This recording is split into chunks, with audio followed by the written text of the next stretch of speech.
Hello, good morning and good afternoon, good evening.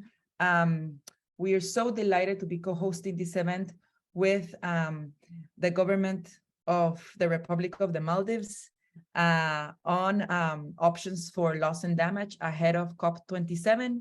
We're only 3 weeks away from the COP in Sharm el-Sheikh, and we're delighted to be also launching a report on financial mechanism on loss and damage, authored by Dr. Michael Franczak. I'm also here joined by the Minister of Environment of the Maldives, Aminath Shauna.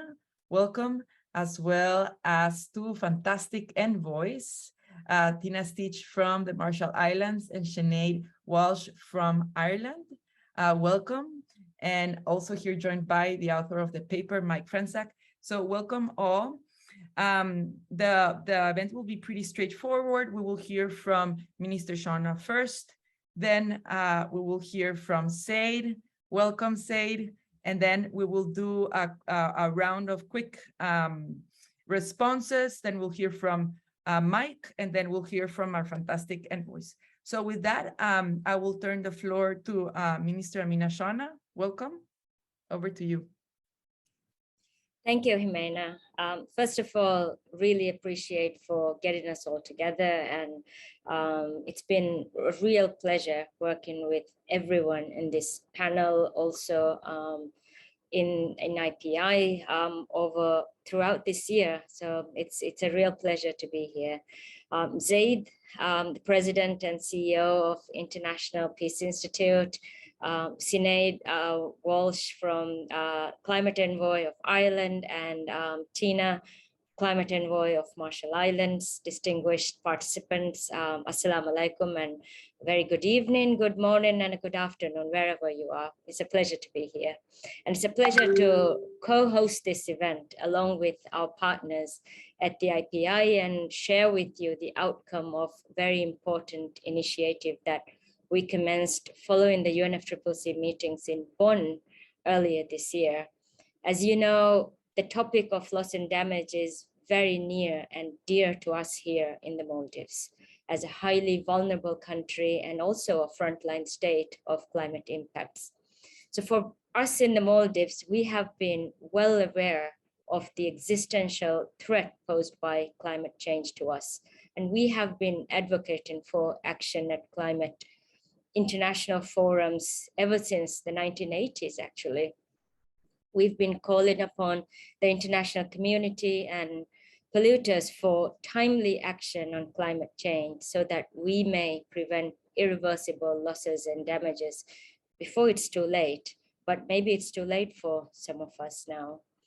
In 1989, the Maldives hosted a heads of state meeting of small island developing states, the Small States Conference on Sea Level Rise, leading to the eventual formation of the Alliance of Small Island States, speaking with one voice to collectively draw attention to the plight of SIDS on climate change, a matter of life and death for us. Yet, despite over 3 decades of advocacy on our behalf, the world has so far failed to take adequate action to avert and minimize losses and damages. Climate change is now a daily reality for the Maldivian people. Our islands, which lie just about 1 meter above mean sea level, are rapidly eroding year by year. Our coral reefs, which form the basis of our livelihoods, drawing tourists from all over the world for their breathtaking beauty and critical for sustaining for our fisheries, is under immense stress from global warming and increasingly frequent bleaching episodes as well.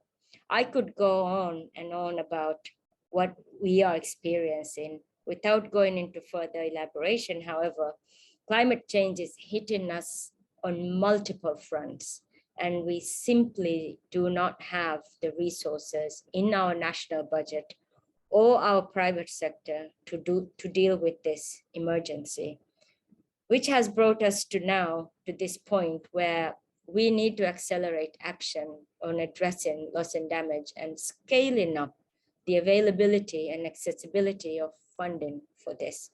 While we in the Maldives are grappling with the slow onset impacts of climate change, our colleagues from island states in the Caribbean and Pacific are dealing with devastation from successive hurricanes and cyclones. These unprecedented events are escalating our national debt and severely draining the scarce resources we have at our hands to fund our national development, which is why the Maldives is firmly behind the AOSIS in our ask for an agenda item within the UNFCCC process to address funding arrangements for loss and damage. When we first asked for this agenda item in Bonn, we knew for certain that current arrangements for addressing loss and damage are insufficient.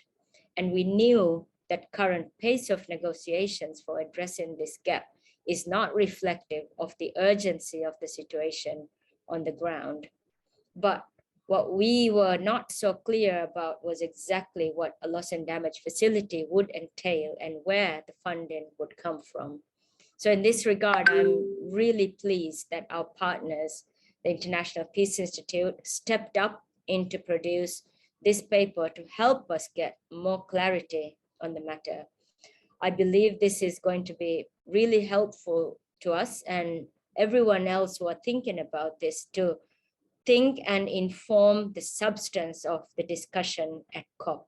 So my sincere gratitude to the IPI for responding to our requests in a timely manner and providing us with this invaluable input. I hope our negotiating partners will find this useful as well. And I'm really hoping that this COP, we will reach a meaningful dialogue and agreement on loss and damage. And this will be put on priority agenda item for all of us, not just small island developing states, but for every single country who is represented in the UNFCCC process. Thank you once again.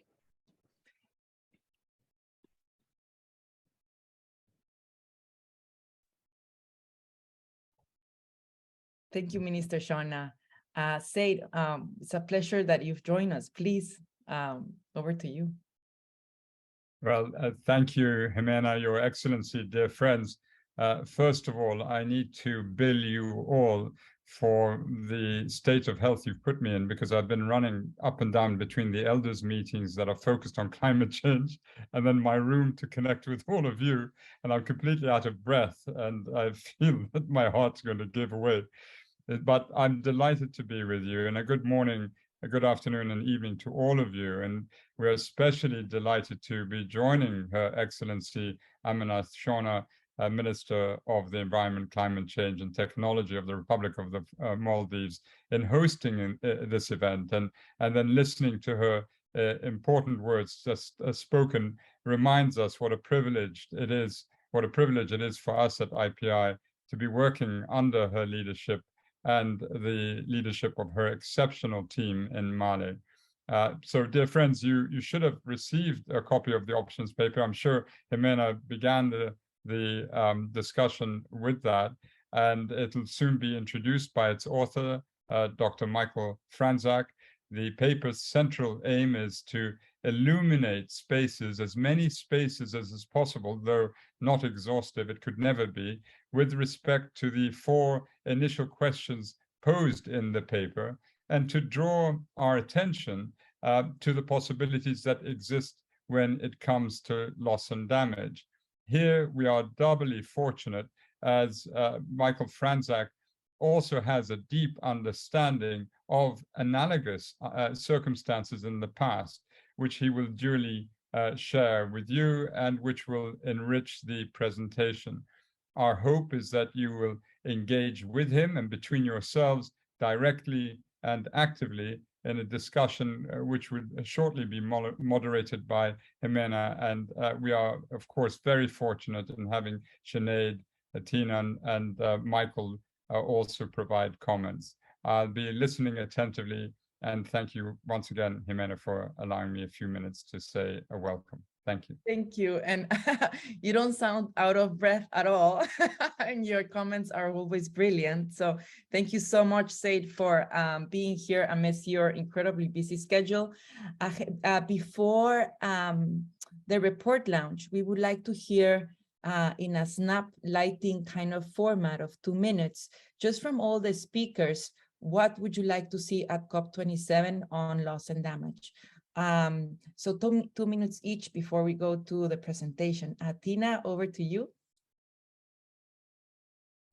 Thank you, Jimena, and it's really wonderful to be here. It's good to see you, Minister Shauna, Zaid, Sinead, Michael. I know I'm taking up to my 2 minutes, but you know, in Marshallese culture, you always have to say thank you at the beginning.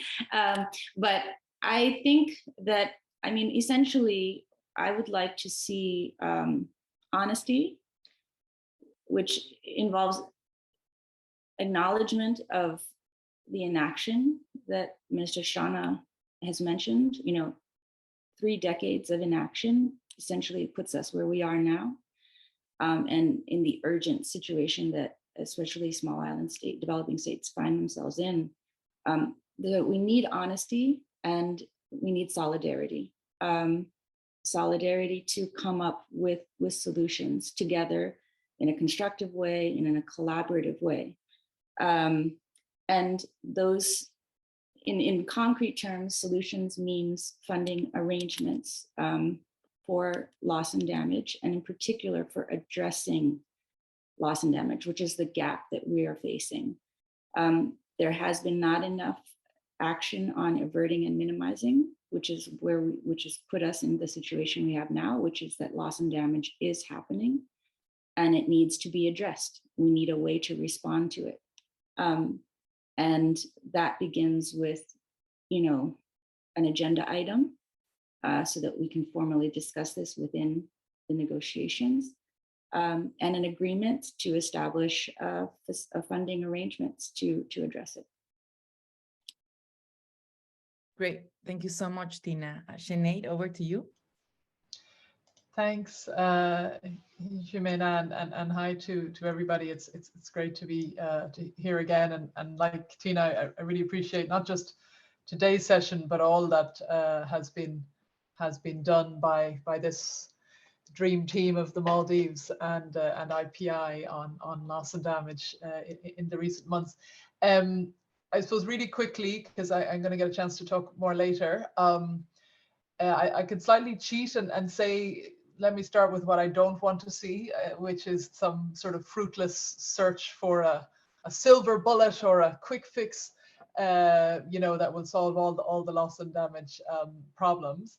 But what I would like to see, and you know, this is a huge priority, this topic for the Irish government, which I'll expand on later, to see a focus on needs, you know, the real needs, the real challenges, and focusing on long-term solutions. So coming back to that point about no quick fix, the long-term solutions that we need in the most vulnerable contexts. And linked to that, I think it would be great to see clarity on a role for the Glasgow dialogue to be able to help to follow up on what these needs are and what these options are.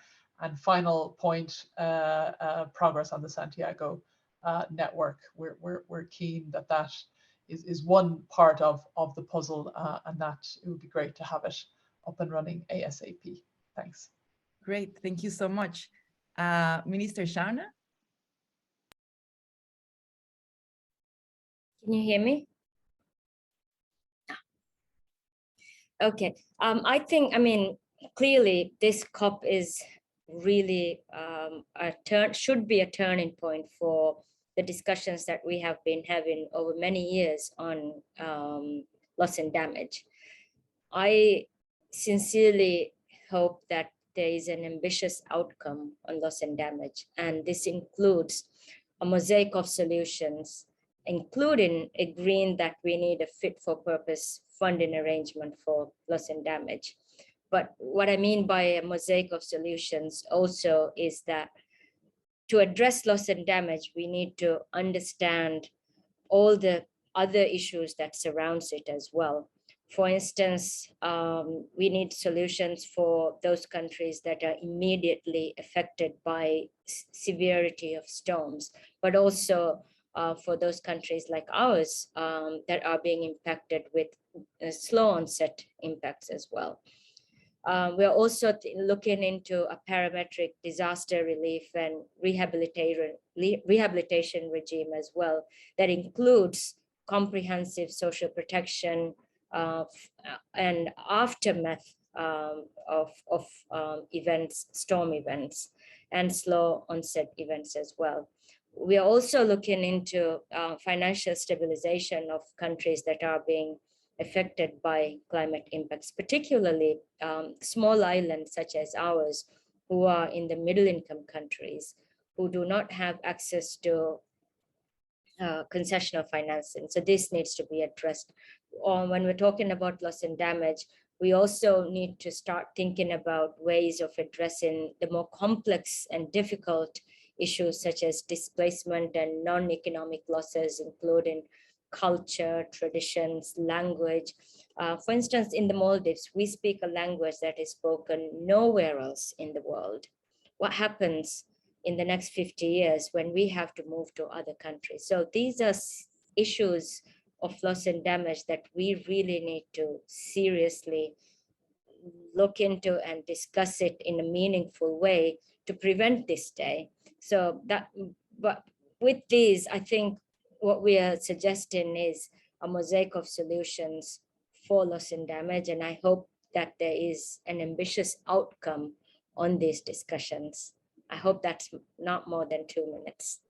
That was brilliant. And it's thank you so much for expressing such a clear and visionary proposal on loss and damage that is both immediate and long-term, and it's comprehensive of all the aspect that encompasses loss and damage, such as rapid and slow onsets, displacement, non-economic losses. Thank you so much, Minister Shauna, for your brilliant leadership on this topic. We are incredibly grateful for supporting you and your team. So with that, and thank you also so much, Tina, for the honesty and solidarity we need, and Sinead for not finding a silver bullet, but also seeking long-term solutions. Thank you all for that. And with that, I will turn now to Dr. Michael Franczak, who's a historian on North and South relations. He's also an advisor for IPI and wrote this amazing book on Americans' foreign policy in the 1970s, which I do recommend reading. We are in a depth of gratitude for him to produce really deep thinking on what would help us fund loss and damage at scale. If we see what happened in Pakistan recently, we can now understand that loss and damage, what's happening right now cannot stay in the humanitarian realm. The needed finance that we need is in a much, it's in a different scale. And so we do need an architecture on loss and damage that follows the mosaic solutions approach that Minister Shauna just explained. So with that, over to you. Mike, you have about 8 to 10 minutes to go over the main insights. Thank you. Thanks to everyone and my distinguished panelists. I'll jump right into it. So the paper discusses options for a loss and damage financial mechanism. Before we talk about that, I want to start with a little history. Going back to November 1974, the World Food Conference in Rome. This is a time not unlike our own. We had high food prices followed by high oil prices, high inflation, and North-South relations at their lowest point in the post-war era. It did not look optimistic for an outcome on development financing for food at the conference, but here's what happened. At a low point in the conference, OPEC stepped up and, along with the Netherlands, proposed a 50-50 funded, 50-50 between OPEC and the OECD countries, International Fund for Agricultural Development, today's IFAD. The IFAD was up and operational 3 years after the World Food Conference and is a real success from that conference. But what's so unique about it is that it was proposed and led by a group of Global South countries who, in that time of need, with that extra capacity they had from the oil crisis, stepped up, made a commitment, and pushed the negotiations forward. And what that resulted in was not just the IFAD, but stepped up commitments on short-term food aid and other areas. So pressure from north, from south, wherever it can come, can really push along negotiations and inspire greater ambition elsewhere. So let's get right into the paper. It asks 4 questions for a new loss and damage financial mechanism. 1, location, or where would it sit? 2, funding, who will pay for it? 3, governance, who will control it? And 4, actions, what will it do? These are important questions for any new instrument, financing instrument. And we sought to answer them. What I want to focus on is the funding side. Now, we have basically 2 broad choices when it comes to funding development and funding loss and damage in particular. You can ask and you can tax. So ask, contributions from governments we're all familiar with, sovereign wealth funds, philanthropies, the World Bank and IMF, and on the tax side, airline travel, bunker fuel levies, levies on fossil fuel extraction, carbon tax, and financial transactions. Those are all in the paper. I'm going to focus on 2 in particular that I think are innovative and that speak to our current moment with a lot of potential. The first is special drawing rights. Now, you see here, sovereign wealth fund assets in trillions. All I will say here about sovereign wealth funds, there's 9 trillion in assets. They're distributed across North and South, as you see with the pie chart here, sovereign wealth fund market share by world region. There's the precedent of Norway's sovereign wealth fund investing in loss and damage. And I think a lot more could come from that sector. So that's one source. Next, I want to focus on special drawing rights at the IMF. So what are special drawing rights? Basically, you can think of them as IMF coupons. They're the closest thing we have to an international currency, based on a basket of the 5 largest world currencies. That includes the Chinese renminbi. So the SDR is something that you can hold or exchange for cash if you're a country or a prescribed holder. You can think of it like getting a huge boost in your credit rating when you need it the most. Holding SDRs allows you to spend more and borrow on better terms. As I said, there's prescribed holders of 15 total of them now. This includes 4 central banks and 8 multilateral development banks. So MDBs can also hold SDRs and thereby increase their lending capacity. Now, in August 2021, at the height of the pandemic, the IMF issued its largest allocation of SDRs ever, more than twice the amount that it issued during the 2008 financial crisis. This was 500 billion SDRs, or $650 billion USD. Now, because SDRs are allocated, like other things at the fund, including votes, by quotas, that meant that the countries who needed them the least received the most. You can see on the chart here, the developed countries received the lion's share. Some middle-income countries did better.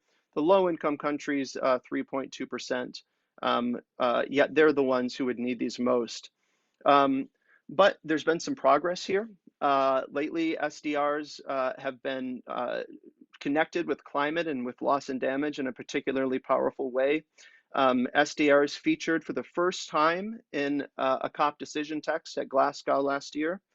And SDRs are a prominent part of Mia Mottley's, Prime Minister of Barbados, Bridgetown agenda, in that there's a proposed global climate mitigation trust that would be backed, instead of by a one-time issuance, an annual issuance of SDRs. So it would be getting replenished every year. Now, the IMF has already set up an instrument to allow rich countries or countries with extra SDRs to channel them to developing countries. That's called the Resilience and Sustainability Trust. At last week's IMF meetings, there were some announcements Barbados would be the first country to have an agreement with the RST, and that followed up by Costa Rica, and I believe Rwanda, and some more may follow. So the RST is up and it's beginning to lend. It has a capitalization of about 40 billion SDRs right now. So that's one option, is rechanneling SDRs through a trust, like the Resilience and Sustainability Trust, or, as the Bridgetown Agenda proposes, a new trust. Now, I want to talk about another option that's very much in the news, but beyond the headlines, and that is an administered account. An administered account in the IMF is what was set up for Ukraine. Canada and a few other countries were able to establish it, and that's how they are channeling the large amounts of financial aid to Ukraine following Russia's invasion.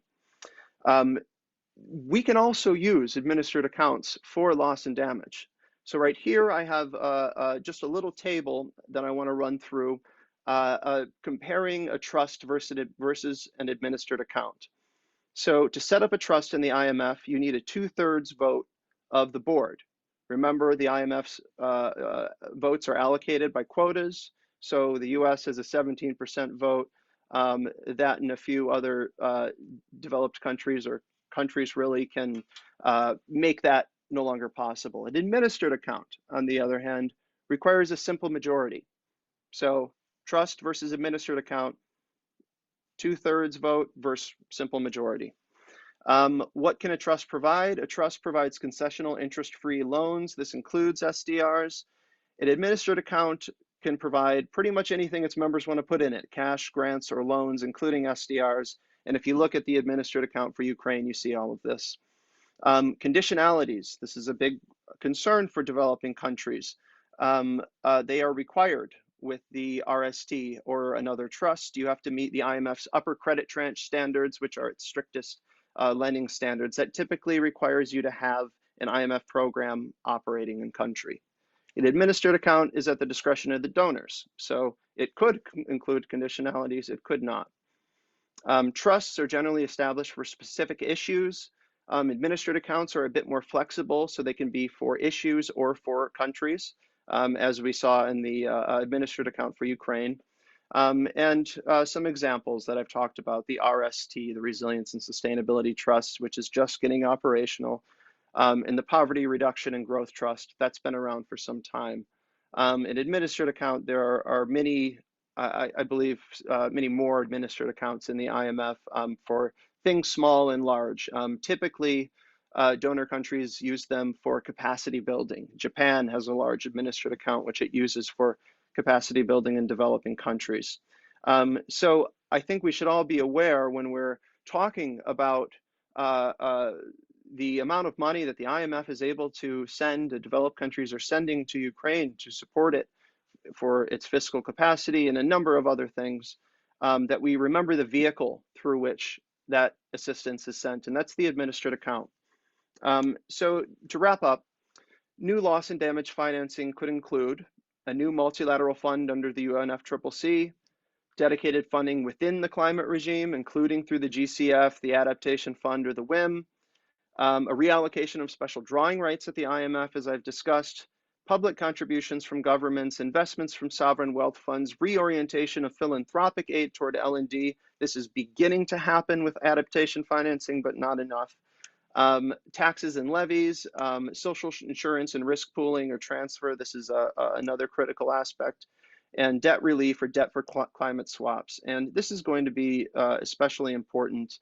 I mean, it gets more important by the day as more and more countries are facing high interest rates in the north, and the bill is being called due. So to wrap up with a little bit of history, we faced a very similar problem in the late 1970s with developing country debts. And to be perfectly blunt, developed countries, including the United States, as I detail in my book and found in the archives, put their heads in the sand about the growing problem of a generalized debt crisis. And that is something that all sides have a tremendous interest in avoiding. So with that, I will conclude, and thank you. Thank you so much, Dr. Franczak. I think that was absolutely brilliant. And thank you for starting with a really positive example of how the IFAD was created in a very difficult and tense geopolitical moment. But all it took was a few countries stepping up. And I think that we also need at COP27. We have here 3 fantastic countries that are setting the pace, that are leading the way: Maldives, Marshall Islands, and Ireland. We've also heard about Barbados. We need a few other countries also to step up to really create, of course, an agenda item at COP, but we need much more than that as a result of COP to be accountable for future generations, right? So after that, I will now turn to Sinead, Climate Envoy for Ireland. Sinead Walsh, over to you. Thank you for joining us. Thanks so much, Jimena. I've been furiously doing a little bit of retyping here since Minister Shauna managed to hack my computer and steal some of my lines. No, but I'm delighted that we have a good bit of commonality on this panel, and I really liked what Minister Shauna said about the mosaic of solutions needed for loss and damage, and I really couldn't agree more. But I suppose just to sort of say on the fundamentals, I mean, this is a huge priority for Ireland. You know, we believe in the urgency to scale up and improve access to climate finance, to, you know, avert, minimize, and address the loss and damage in a lot of these countries that are most vulnerable.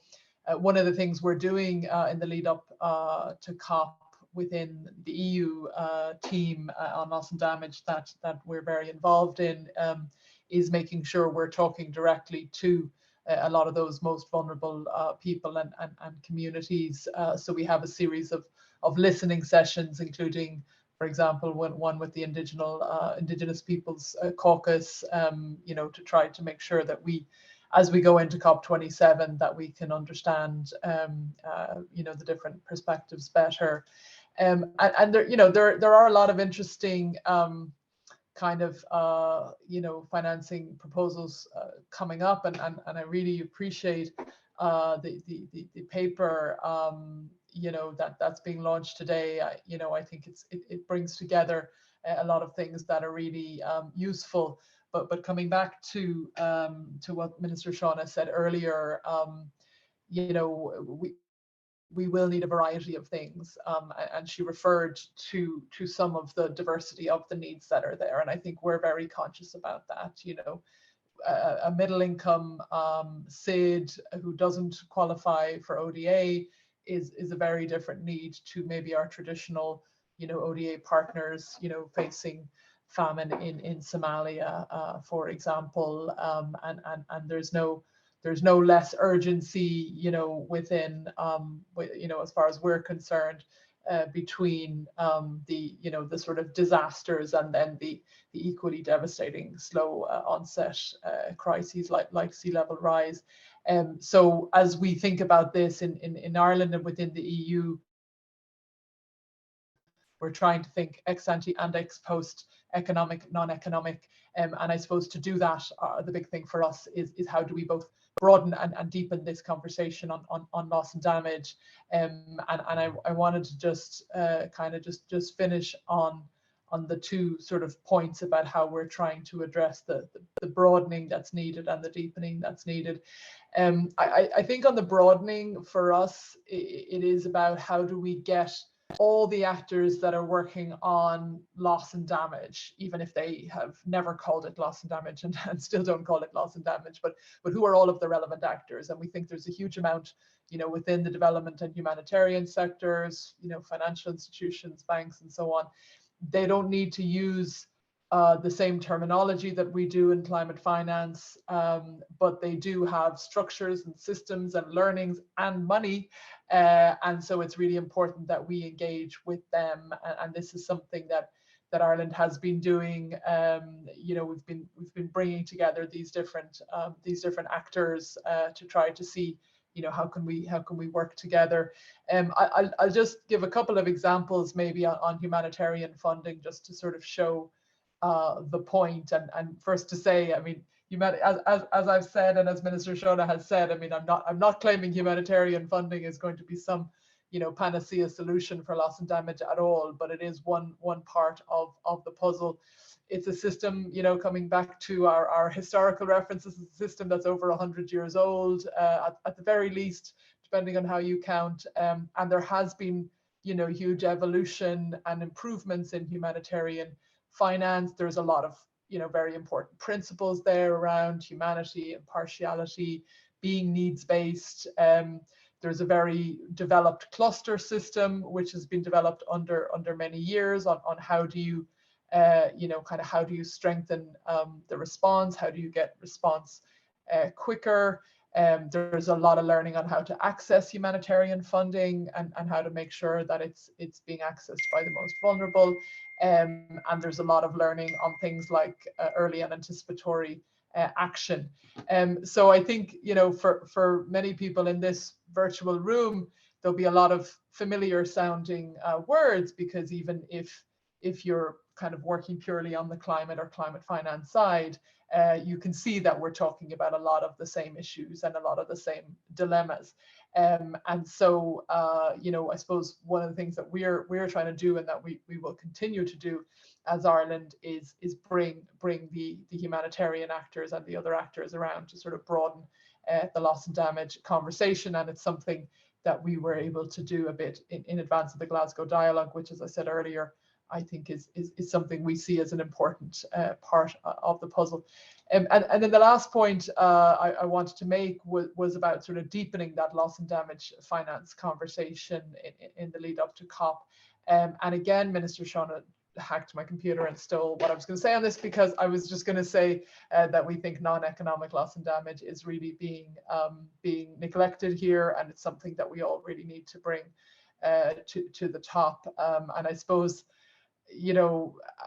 as Irish people, we feel, I suppose, really strongly about all these areas of cultural heritage, our arts and our language, and I suppose, like many other countries, we've seen these threatened in the past, and we have lost some of this in the past, particularly during the 1800s, when we lost a quarter of our population to the Irish famine, a million dying and 1 million emigrating.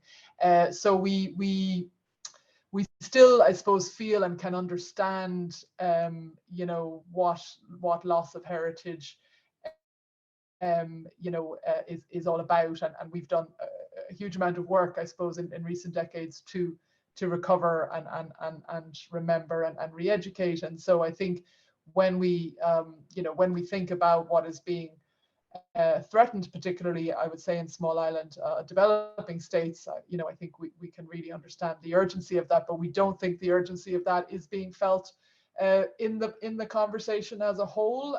So we actually held a workshop last week, which some of you or some of your organizations I know were involved with, and again, bringing together people from different sectors on non-economic loss and damage. So I think this is something we really are keen to continue to work on it. And just because we can't count some of these losses doesn't mean that they're any less important than the economic losses and damages, because there's so much about our identities and our relationships and really what makes us human. So I know I've taken up probably more than my time, but I suppose just to finish by saying, there is no silver bullet, but this problem is huge and it's becoming bigger every day. So we're keen to get all hands on deck, not just traditional actors, but all other actors that can help us to address loss and damage. And we're also keen to keep focusing on some of those less visible and less highlighted areas like non-economic loss and damage. So thanks so much to the Maldives and IPI for today, and indeed for all of your work, which is much appreciated, and look forward to continuing to work together. Thanks. Thank you so much. to keep my comments very brief, I'll just say a deep thanks, and I'll pass on to Tina Stege, Climate Envoy for Marshall Island. Tina, over to you. Thank you. Thanks again, Jimena. I'll keep it short. I know we're coming up to time, and so much has been touched on both by Minister Shauna and just now with Sinead. I mean, I think as Sinead mentioned, you know, this is a conversation we've been in for quite some time, and it's wonderful to know that, you know, we're being heard, and that this issue is really finally come to the fore, and we're having those conversations that we all need to have to really dig deep into what needs to be done. And as Minister Shauna said, there has to be a mosaic of solutions, right? It's a very broad problem. It touches so many of us in such a variety of ways. And there will have to be solutions, both, you know, within the process that we're all engaged in the UNFCCC, but also outside that process. But these things are not separate, you know, entities. It's not as if what we do inside the process has no impact, and vice versa on outside. So it's so important, I think, and what we're coming together here today to discuss really in that first question is, you know, what do we want in the process, which is at COP27. You know, and this is sort of the next big step and the next big space for this conversation. And it's going to have a lot of ripple effects on what happens after. And so I just want to, I think, look specifically at inside the process and speak to that because the small island developing states through AOSIS, which has been advocating around this issue and having that conversation on loss and damage, as we've said, for 3 decades at this point, has really put forward what it believes is necessary to respond effectively on this particular issue. And that response is based on experience of loss and damage, but not just personal stories and personal experiences, which we've been talking about and bringing to international fora for so many years, but we now have an IPCC report, and science, is able to confirm that in fact loss and damage is happening, has happened, and will continue to happen at increasingly extreme scales. And that that same IPCC report says there's really not a way in the current financial mechanisms that responds to it. It doesn't exist. We do not have a way to address loss and damage through current financial, governance, or institutional arrangements, writ large, but particularly in the most vulnerable countries like small island developing states. And that's where this conversation is coming from within the UNFCCC, and that's what we all have to grapple with. So I think just before getting into that further, I want to underscore, and I think I brought this up, what I was trying to say at the beginning with, honesty and solidarity. It is a climate justice issue, right? This is an issue where we have people on the front lines who really have done nothing to contribute to the problem, but are bearing the full brunt of its impacts.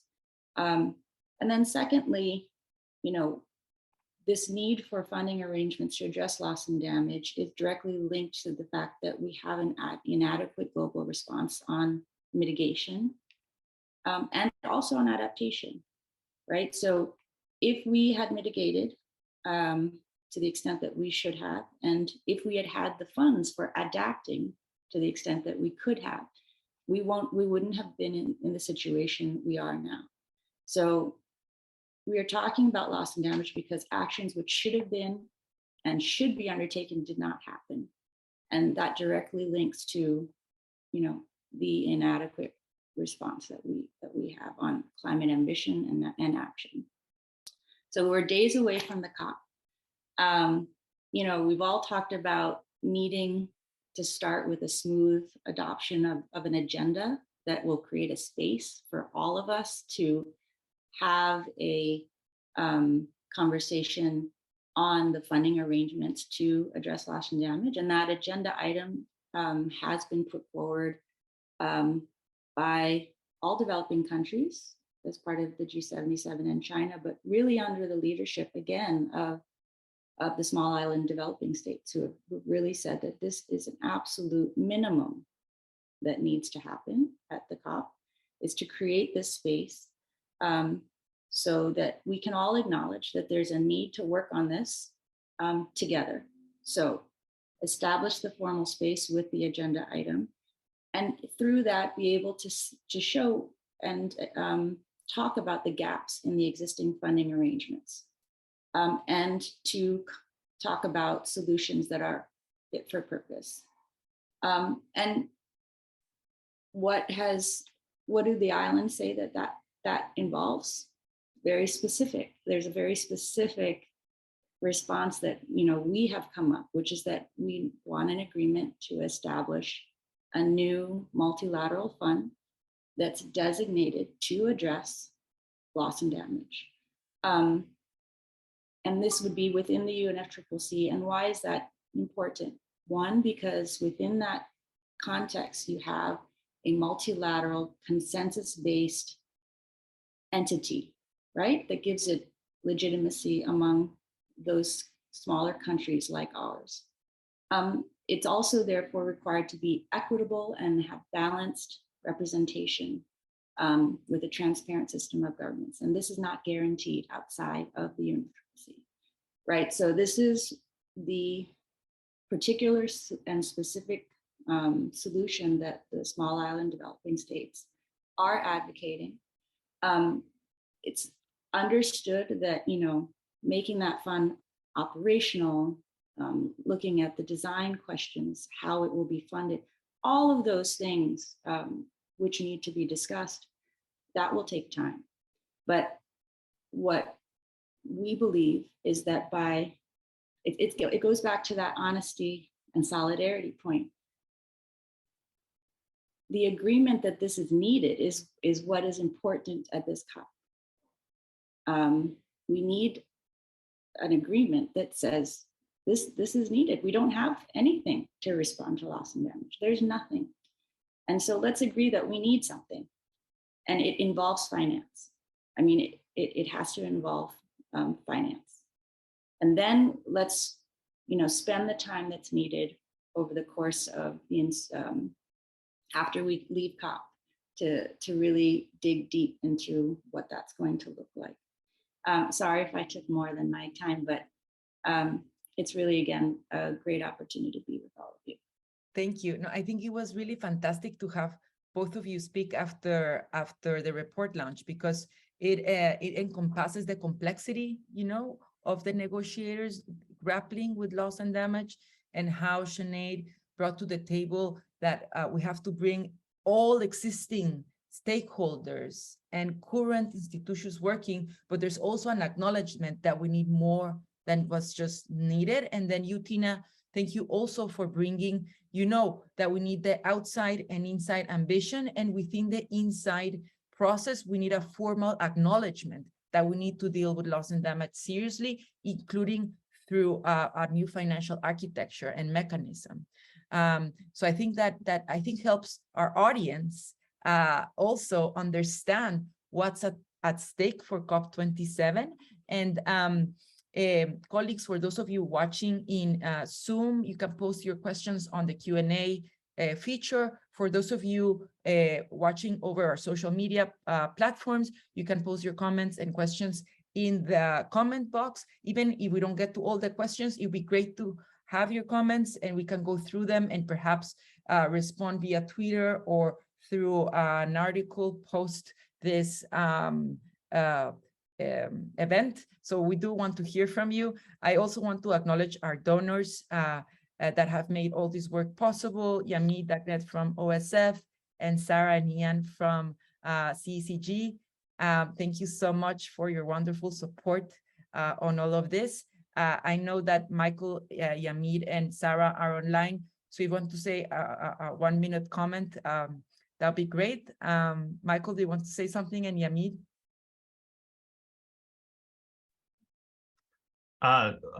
Thank you, Jimena. Good morning, afternoon, evening, colleagues. I just wanted to say, most importantly, it's really inspiring to listen to all of, both to the paper, Mike, but also to Minister Shauna's comments and Sinead and Tina, and it's incredible food for thought. I have many questions, but I'll set them aside for the Q&A. But I just wanted to say, I think this is a really incredible example of putting heads together and thinking creatively about how to move forward. This is such an enormous issue, maybe bigger than anything that the process has dealt with yet. So I think it's really inspiring to listen to all of you, and even where there are differences, really interesting synergies between all of your interventions. Thank you. Thank you, Michael. Over to you, Yamide. Thank you very much. First, I would like to thank IPI for organizing and delivering ahead of this COP, this amazing paper to facilitate everyone's homework, all hands on deck now. I believe there's definitely solutions. There are precedents. There is urgency to address this and rectify the injustice caused by decades of delay. So we are really glad to support and amplify such analysis. We are also glad to look at, areas, that where there's more gaps, from the humanitarian, climate finance, development finance, like climate mobility, loss of cultural heritage, as alluded to, and there will be some dedicated space, for this at COP27. But I would like also to really thank Her Excellency Minister Shauna for her leadership and wisdom.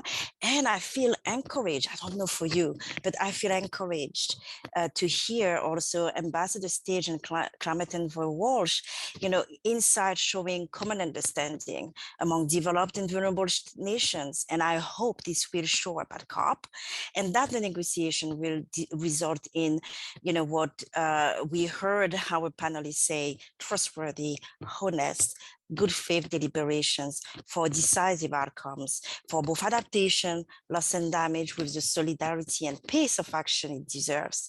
With the political will, we can. Thank you so much.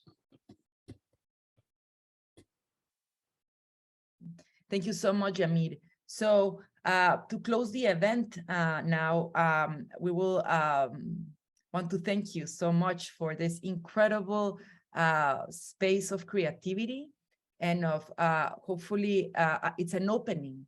All the paper is doing is try to create an opening on how to finance loss and damage at scale. So to close off the event, we would like to hear some final remarks from Minister Shauna. And again, thank you all for joining us today. Minister Shauna. Thank you, Jimena, and thank you everyone for being here, for giving your time at a very critical time.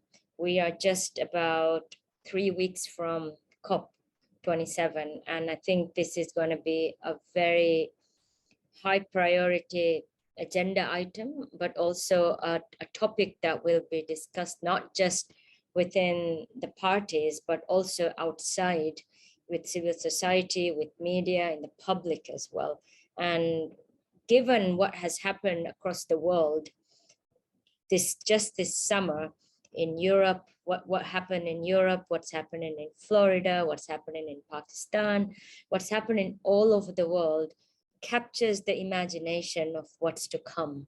And I think no one is safe from extreme weather events now. I mean, reading news about even the snow crabs to the monsoon changes in South Asia, to extreme heat in Europe, to hurricanes and cyclones and extreme weather in the Pacific. I think it's very obvious that we are all affected by this now. So this is going to be a topic that I hope no longer divides us, but unites us. And we see eye to eye on this, and we spend time and energy to meaningfully find a solution to this. I think small island nations are here to give a real good fight, but we also really want to partner with our development partners, the MDBs, the IFIs, the developed countries, to find a solution that unites us in this, because climate change does not know any borders, you know. So we really need to come together. Like Tina said, we are here today because we failed in mitigation and we failed in adaptation, and loss and damage is here. What happens when we fail in loss and damage? We may not have countries, and we're talking about massive humanitarian crisis. So that's where we want to avoid. We want countries to be functional democracies, functional societies that are able to develop in a way that we don't have to go looking for answers to others outside. So in a dignified way. So that's what we all want, dignified development. And I think it starts now. Excellent. Thank you so much. With that, I want to say goodbye, and we'll see you all during COP27 in 3 weeks. Thank you so much. Bye.